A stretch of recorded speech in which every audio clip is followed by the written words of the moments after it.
Let's talk about fire. The welding arc can reach a temperature of up to 10,000 degrees Fahrenheit.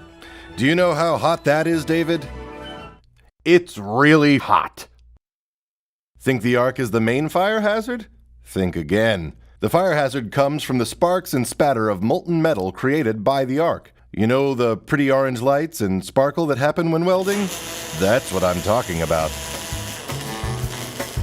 Yes, David, it looks very much like a firework, but the spark and spatter from a weld is much hotter and much more dangerous than what you've got there. So when considering ways to celebrate your country's birthday, consider over-the-counter fireworks and keep welding in the workplace.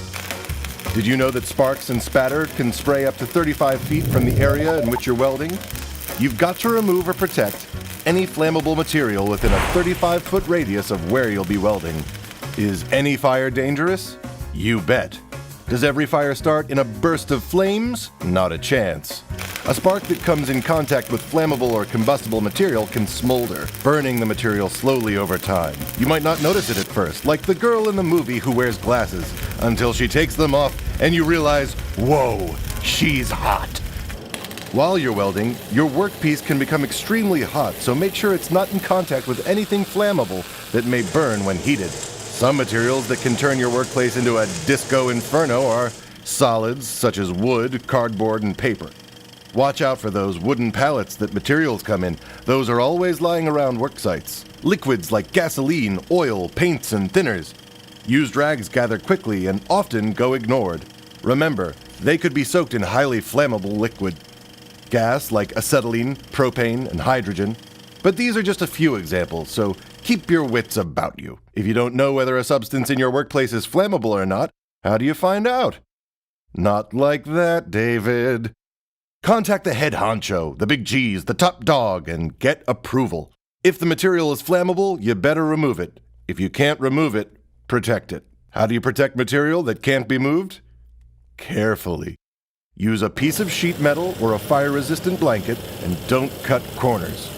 Burning is irreversible. If you're welding within 35 feet of flammable material that can't be moved even once you've protected it, you need a sidekick. This is Francis.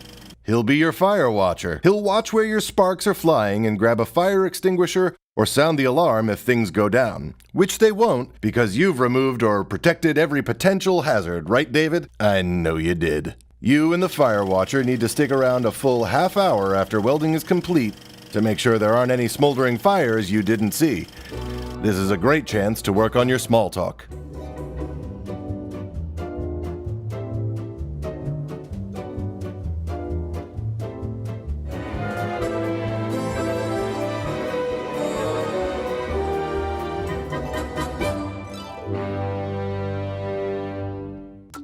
Working on an elevated location? Look out below. You may need to increase that 35-foot range to account for falling sparks. And hey, make sure there's no one working below you. No one appreciates a spatter shower these days. And lastly, working in a dusty location? Take extra care.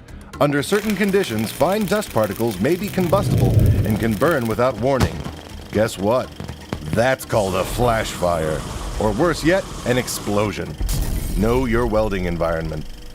Only experienced welders should work on piping or closed containers that may contain combustible materials. For work like this, you need to read up.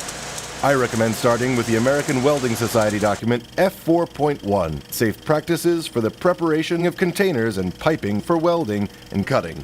With a title like that, you might not want to suggest it for your book club, but you will find it essential in setting up to weld on closed containers or piping. You see, when working with containers that may hold or have held combustible substances, you might need to fill the container with an inert gas or water. And if you don't do that just right, kaboom could be the last sound you ever hear.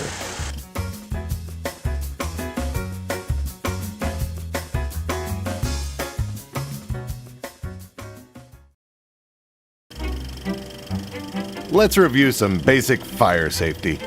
1. Know where the fire extinguishers are, that their pressure is sufficient, and that you know how to use them. 2.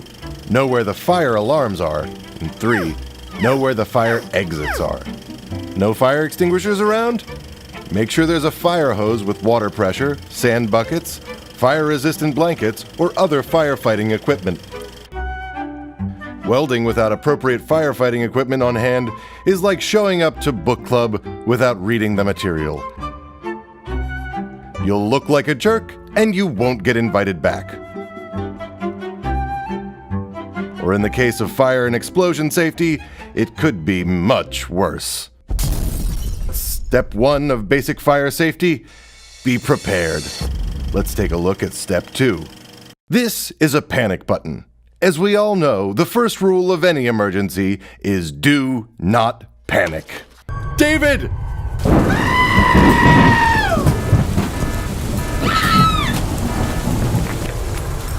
Well, David, it looks like you cannot resist pushing any button you see. We've removed the panic button and replaced it with a do not panic button, because a panic button should never be used. Let's review what to do if there is a fire. First, remain calm. Is the fire small enough? You can try to put it out with a fire extinguisher. You know how to use that puppy because you reviewed the instructions on it before you began welding.